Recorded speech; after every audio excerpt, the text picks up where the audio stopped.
mama, inay na. Iilang letra, pero sa buhay natin, ang laki ng ambag nila. Ang nag-iisang taong palaging umiintindi, ano man ang mangyari. Mama! Mama! Mama!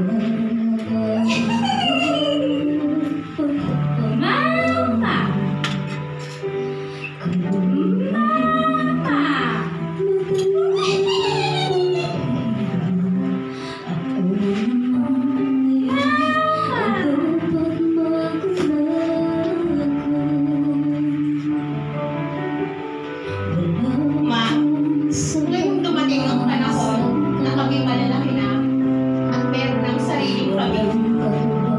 Pinipili ko pa rin ay sa bahay natin at tabihan ka sa pagtulog. May mga panahon, makikisuyo ka ng mga bagay na hindi mo kayang gawin. Palagi pa din kitang susunod. At kung dumating ang panahon, mabagal ka ng maglakad, narito ako, handang umalalay sa iyo. Kung may panahon man na hirap ka ng umigas ng mga salita at di mo masabi ng maayos, pilit pa rin kitang uunawain. Alam kong darating ang panahon na magbabago ang ugali mo dala ng katandaan. Mama, hahabaan ko pa ang aming pasensya at lalawakan pa ang pangunawa. Gaya ko ng mga panahon, napakahaba ng iyong pasensya. Sa tuwing pinapatulog niyo ako, noong ako'y sanggol pa. Tuwing ayaw kong maglakad at gusto kong palaging karga.